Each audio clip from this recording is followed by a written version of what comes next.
What's up, fam? It's your man Big Nod back at it again. I'm about to check out this CNN story. Black man goes undercover online as a white supremacist.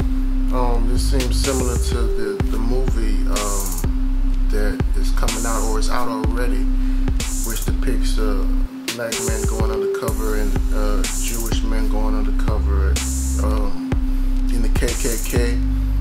Let's see what this CNN story is talking about. I want to introduce you to Theo Wilson. He went undercover as a white supremacist to better understand their hatred. Theo, thank you so much for being here. It's always good to have you. We talked with you last year at this time. And because of that, I want to ask you, first of all, what surprised you most about the people that you were in communication with? What surprised me most is how hatred backfires on the hater immediately.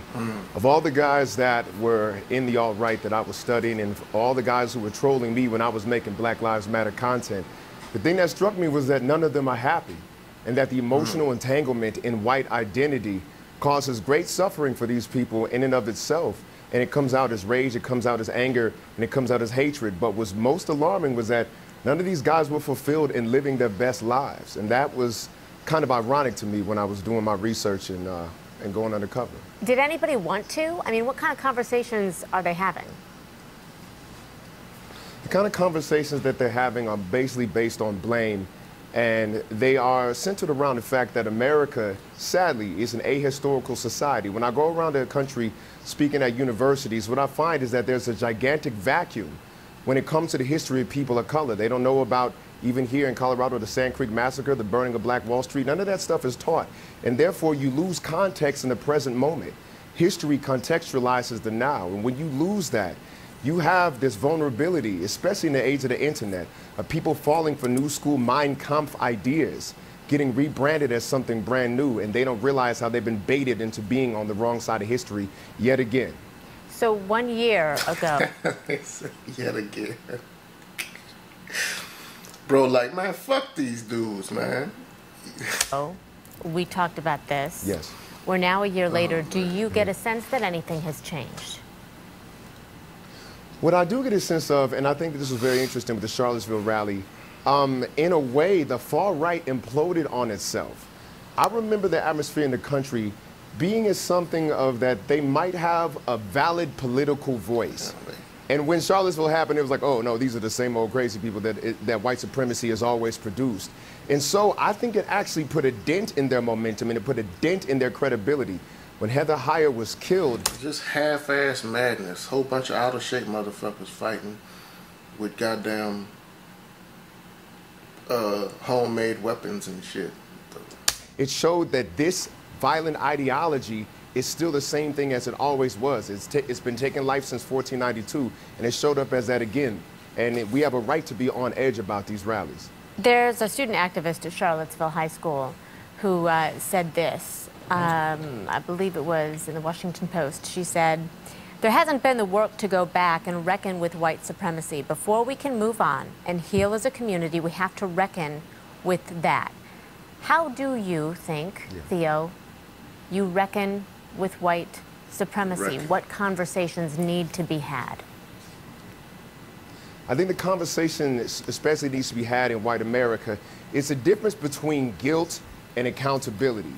There is something in our past, a huge past, that is something to be ashamed of. Like the genocide of the Native Americans is something to be ashamed of. The enslavement of black folks, what happened to the Chinese on the railroads, is something to be ashamed of.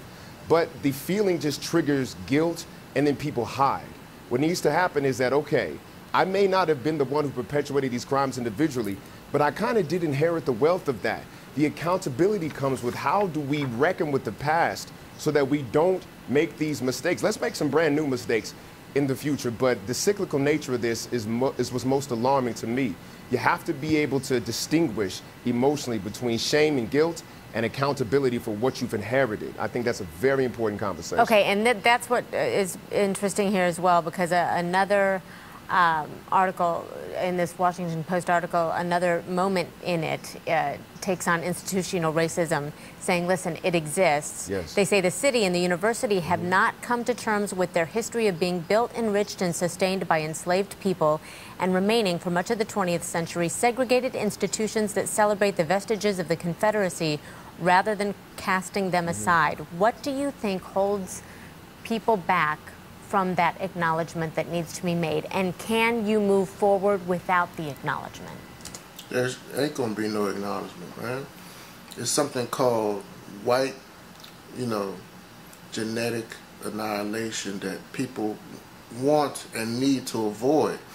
That's when it's called when you do too much race mixing and there's no more white. That's basically why there is an alt-right, there is a KKK. That's why Martin Luther King was killed, preaching love. You know what I'm saying? So basically that's what that is.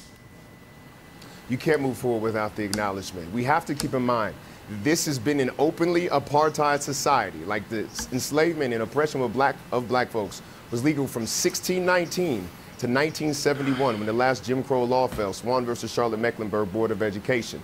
Okay, so basically if you're Generation X, you were born in the time when this kind of oppression was legal. So the last 40 or 50 years versus the last 400 years is literally not enough time to reverse the damage that was done when this society was openly apartheid. But there are people who will say, I didn't live in that time. And I don't acknowledge that now. So why can't we get over it? There are some people who will say that. To that you say what? You know what? You could break somebody's leg and you could say, I'm very, very sorry for it. But the time it takes to heal that leg is just the time it takes to heal. If you don't acknowledge that leg is broken, if you don't put the cast on it, if you don't give it the proper nutrients, then it will never heal. This society has a habit of denial. It has a habit of defensiveness. It has a habit of wanting to live in the pie-in-the-sky fantasy of what this country often portrays itself to be versus the brutal reality of what this has been for a long time. And you don't get to escape from that just because you don't want to see the damage that has been done to people of color. Eventually, you have to face it because we are the living echoes. Yes. Theo, I thank you so much. I'm sorry we've run out of time, but I just want to say I appreciate you being here and sharing. Thank you for being here. So there you have it. I believe the brother was basically trying to say, or the interviewer was trying to get the brother to say that, reparations should be issued, which I believe. I wasn't born in America, so I wouldn't get it, even if it was passed out, reparations. My child's mother might get it, you know what I'm saying? But I do believe that if the Native Americans can get reparations for, and all these benefits, the casinos or whatnot, if the Jewish people can get reparations, even though, being a Jew is a religion, it's not a race, if they can get reparations, then hey, the African Americans that were enslaved in this North America should most definitely, get some sort of reimbursement for the hardships and the injustice that they face. And, as you see the remnants of it today. What do you guys think about this CNN story? Let me know in the comments below. Like and subscribe as well.